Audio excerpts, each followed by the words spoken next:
दिमाग खराब करता है। लिखो, संज्ञा किसे कहते हैं?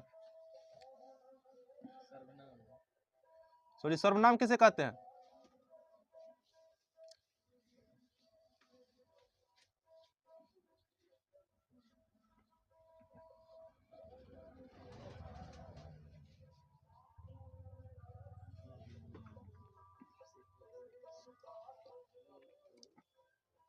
संज्ञा के जो बदले में जो शब्द प्रयुक्त होता है उनको क्या बोलते हैं हम? सर्वनाम बोलते हैं। ठीक है, सर्वनाम क्या होता है? कोई भी शब्द को सुंदर बनाता है, कोई भी वाक्य को क्या करता है? सुंदर बनाता है। जैसे मान लो कि गाय, जैसे निबंध लिखना है, गाय पे निबंध लिखना है, तो गाय एक चौपाया जानवर है, गाय को दो पेड़ होती है, गाय को दो कान होता है। गाय हमेशा गाय गाय बोलेंगे तो दिक्कत हो जाता है। गाय एक चौपाया जानवर है, उसे दो पैर होती है, उसे दो कान होता है, उसका बछड़ा आगे चलकर बैल बनता है। तो ये सब क्या है? ये सब क्या है कि ये उसका, उसकी, आप, वह, ये, वो, ये सब क्या है? सर्वनाम है। ये क्या करता है? शब्द को सुंदर बनाता है, इसलिए सर्वनाम बना है।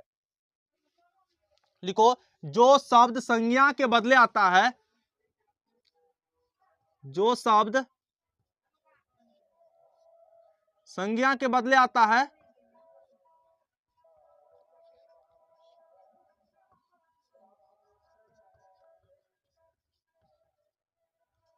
आता है, उसे सर्वनाम कहते हैं।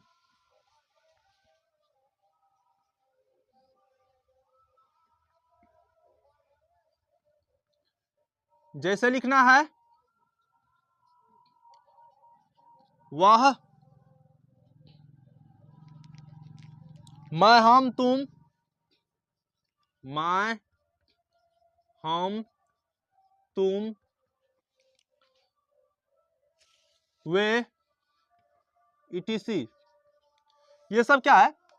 सर्वनाम है।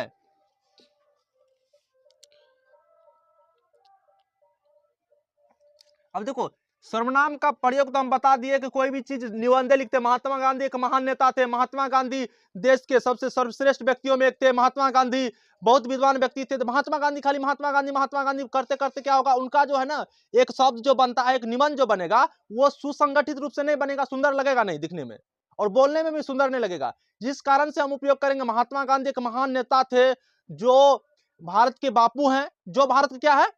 बापू है, राष्ट्रपिता है। जो यहाँ पे क्या हो जाएगा? सर्वनाम होगा। ठीक है, इनका प्रकार लिखाते हैं। इनका प्रकार 6 प्रकार का होता है। ये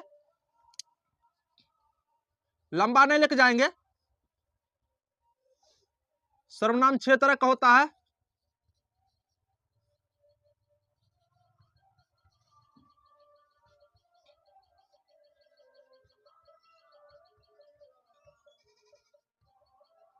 होते हैं। नंबर 1 में होगा पुरुषवाचक सर्वनाम।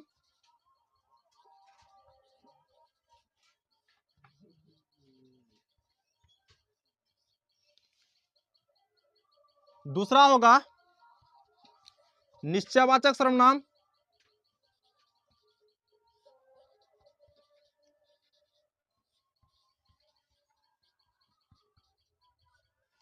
तीसरा होगा अनिश्चयवाचक सर्वनाम।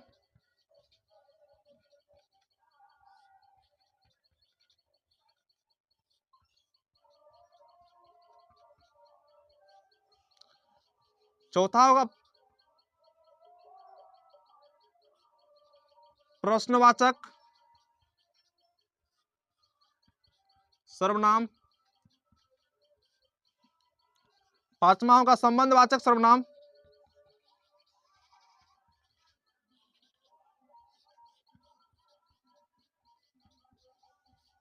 छठा होगा निजवाचक सर्वनाम।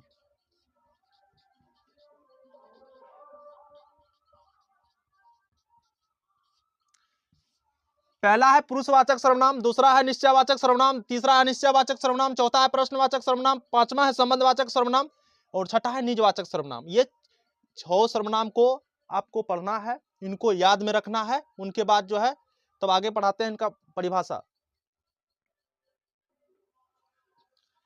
इनका पहला होगा पुरुषवाचक सर्वनाम।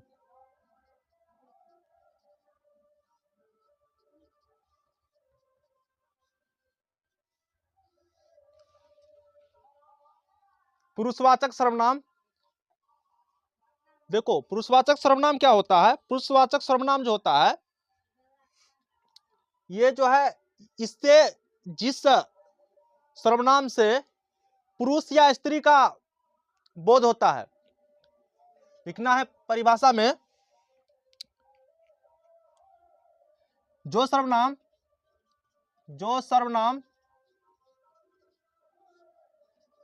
पुरुष या स्त्री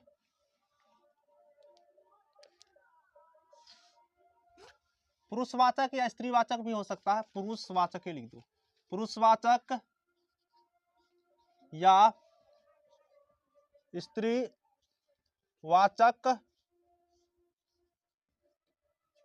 संज्ञाओं के नाम के बदले में आता है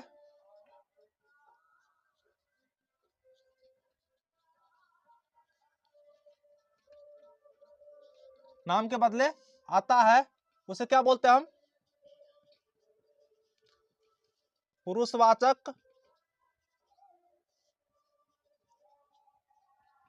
सर्वनाम कहते हैं।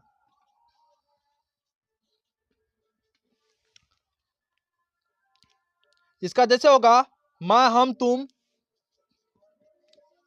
मैं, हम, तुम, वह, वे, etc। देखो इसका जो प्रकार होता है, पुरुषवाचक सर्वनाम का 3 प्रकार होता है, पुरुषवाचक सर्वनाम का प्रकार,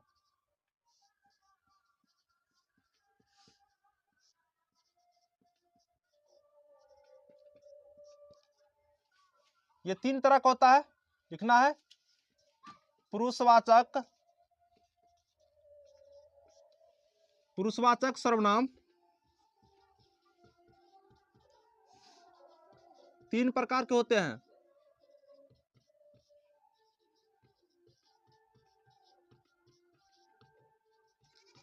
पहला क्या होगा, प्रथम पुरुष, इनको अन्य पुरुष भी बोलते हैं।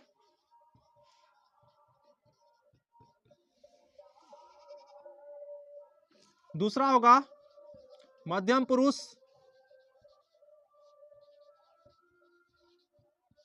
तीसरा होगा उत्तम पुरुष।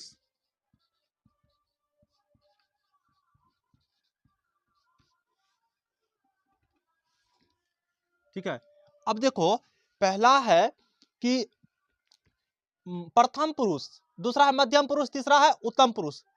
इसमें क्या होगा, इस सर्वनाम का मतलब ही है कि इसमें पुरुषवाचक या स्त्रीवाचक का ही नाम के बदले में आएगा। जैसे मान लो कि प्रथम पुरुष क्या होगा, प्रथम पुरुष का परिभाषा होगा कि जिस सर्वनाम से वैसी मतलब क्या कहते हैं, पुरुषों का बोध हो जो वहां पर उपस्थित नहीं हो। जैसे वह, जैसे सोहन, अभी सोहन मान लो कि सोहन बाजार गया है या सोहन वहां पे था, तो सोहन वह वहां पे था, कौन था, सोहन था, लेकिन वहां पे नहीं है, वो अभी मौजूद नहीं है, लेकिन उनके बारे में हम क्या कर रहे हैं, जैसे कोचिंग में जैसे मान लो कि राजेश यहाँ पे था, राजेश की जगह पर लिखेंगे वह यहाँ पे था। इसका मतलब क्या है कि वह किसको अति कर रहा है, संबोधित कर रहा है, राजेश को। इसमें सर्वनाम क्या हो जाएगा, इसका वह होगा सर्वनाम, राजेश की जगह पे कौन चीज लग गया, वह।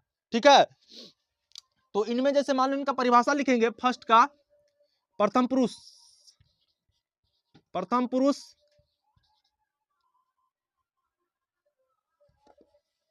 प्रथम पुरुष, इनका परिभाषा होगा,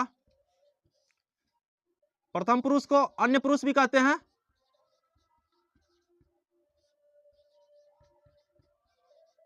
अन्य पुरुष भी कहते हैं।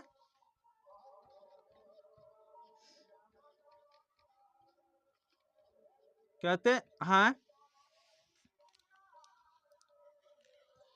जिस सर्वनाम का प्रयोग, बोले थे कि जिस सर्वनाम का प्रयोग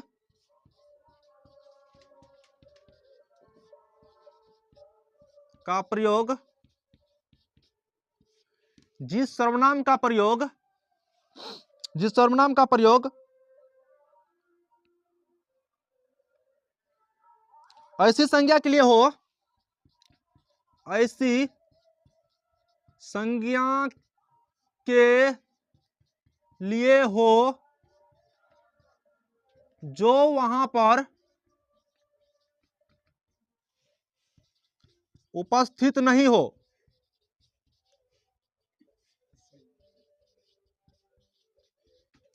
उसे प्रथम पुरुष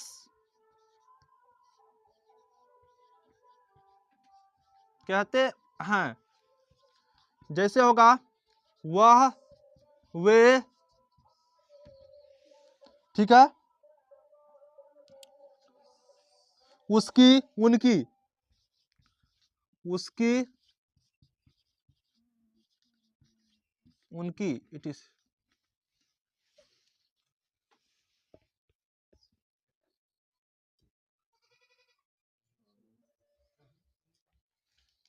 अब देखो दूसरा होगा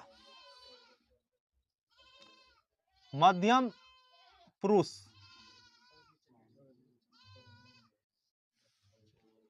मध्यम पुरुष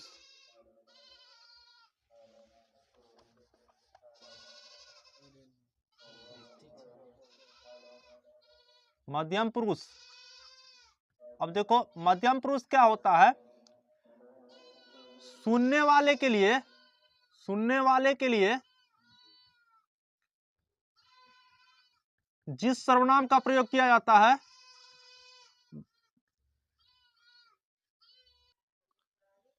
मध्यम पुरुष सुनने वाले के लिए जिस सर्वनाम का प्रयोग किया जाता है उसे मध्यम पुरुष कहते हैं। जैसे तू, तुम, आप, तुम्हें, आपको, ये सब क्या है मध्यम पुरुष है। इसमें क्या होता है, सुनता है। जैसे तू कहाँ जा रहा है या तुम कहाँ जा रहे हो, ये सुनता, उसको वो सुनता है इस चीज से। तुम क्या कर रहे हो, ठीक है, आप कहाँ जाते हैं, आप क्या कर रहे हैं, आप क्या खाते हैं, मतलब ये सब होता है।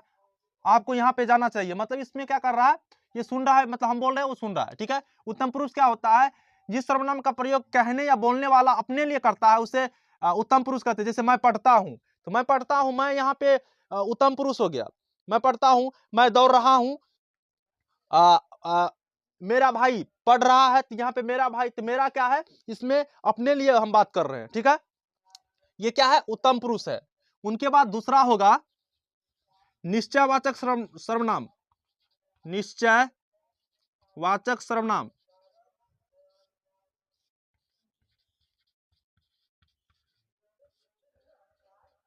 निश्चयवाचक सर्वनाम, निश्चयवाचक सर्वनाम, इनका परिभाषा होगा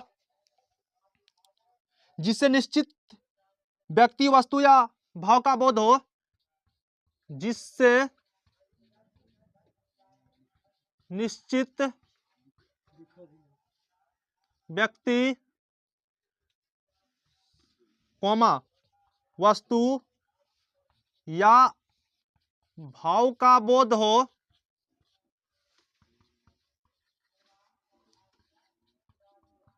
उसे निश्चयवाचक सर्वनाम कहते हैं।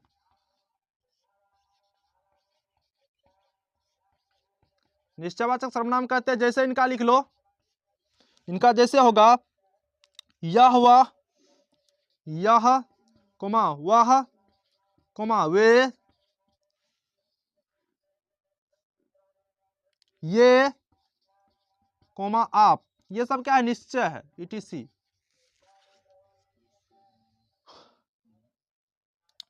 उनके बाद होगा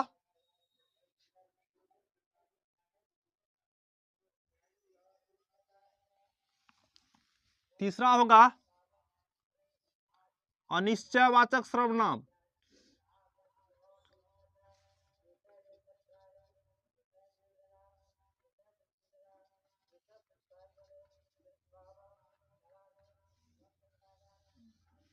अनिश्चयवाचक सर्वनाम जिसे किसी निश्चित व्यक्ति, वस्तु या भाव का बोध ना हो, जिससे किसी निश्चित व्यक्ति वस्तु या भाव का बोध न हो उसे क्या बोलेंगे? अनिश्चयवाचक सर्वनाम।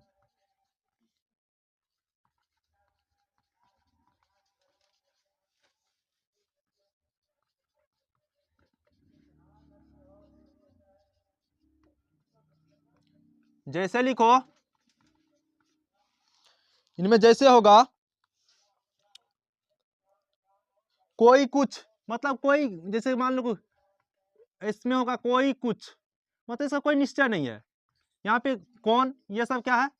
कौन में तो क्वेश्चन हो जाता, अनिश्चय है, कौन क्वेश्चन हो जाता है। कोई मतलब यहाँ पे कौन आया था, तो कोई भी आया होगा, कह सकते हैं, हम देखबे नहीं किए तो कोई भी आया होगा, मतलब अनिश्चय है। सोना आया था क्या, हमको पता नहीं है, कुछ भी नहीं, तो ऐसा होता है। ठीक है, उन हाँ, इनका कोई फिक्स नहीं है, अनिश्चय है। चौथा होगा, इनका होगा संबंध वाचक सर्वनाम। संबंधवाचक सर्वनाम क्या होगा?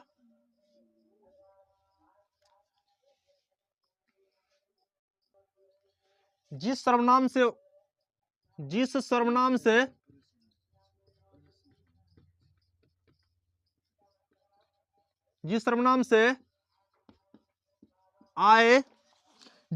से आए संज्ञा के साथ संबंध,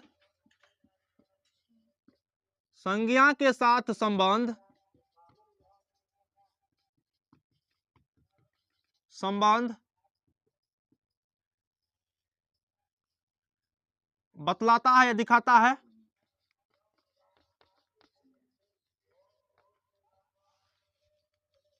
उसे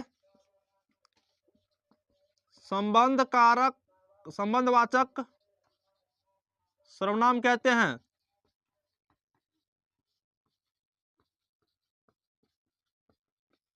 एग्जाम्पल्स इसका होगा, जैसे जो सो जौन तौन, जो सो जौन तौन।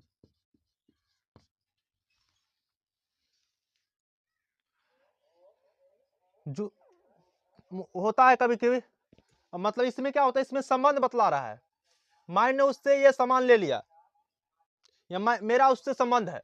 इसमें मान लो संज्ञा, जैसे कि मान लो इसमें सो जैसे लगेगा, जो जैसे महात्मा गांधी एक महान व्यक्ति है महान व्यक्ति है, जो भारत के लिए अपना महत्वपूर्ण योगदान दिया। तो जो यहाँ पे क्या, भारत से किसका संबंध है? महात्मा गांधी का संबंध है। संबंध को जो बता रहा है उसको क्या बोलते हैं हम? संबंधवाचक सर्वनाम कहते हैं। जो इसमें जो है, सो है, जौन है, तौन है, ये सब आता है। उनके बाद आएगा 5 में होगा प्रश्नवाचक सर्वनाम। प्रश्न जिनसे पूछने का काम होता है, प्रश्नवाचक सर्वनाम।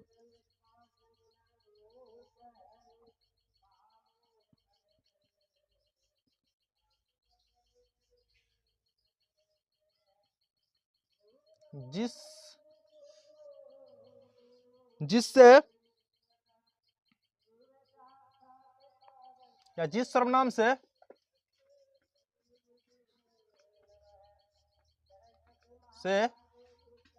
प्रश्न पूछने का बोध हो,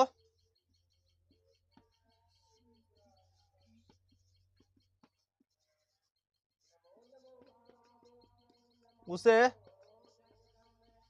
प्रश्नवाचक सर्वनाम कहते हैं।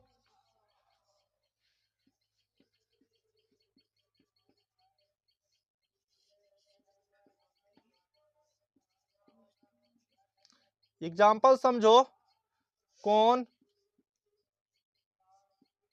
उनके बाद होगा क्या, ये प्रश्न है।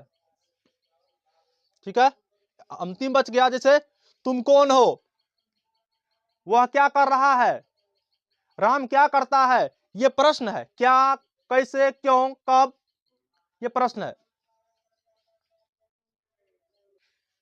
लिखना है निजवाचक सर्वनाम जिस सर्वनाम से स्वयं या निज का बोध होता है, ठीक है, स्वयं या निज का बोध होता है, उसे क्या बोलते हैं हम? निजवाचक सर्वनाम कहते हैं। अगर इसका उदाहरण सटीक आपको बैठेगा पिताजी पे, पिताजी को जब आपका उम्र 21, 22, 25, 30, 50 में भी शादी आप कर सकते हैं, उस समय में बोलिएगा कि मैं स्वयं लड़की को देखने के लिए जाऊंगा। ये जो है इसमें सटीक बैठता है निजवाचक का जो है ना, ये जो है जैसा इसका जैसे एग्जांपल्स बैठता है कि मैं स्वयं लड़की को देखने के लिए जाऊंगा। यहां इधर उधर जो देखा, जो मुझे पसंद हुआ पर आपने नहीं करवाया, अब हम डायरेक्ट जाएंगे, डायरेक्ट हम देख के करेंगे। पहले देखेंगे, उनके बाद तब उनका संवहन करेंगे।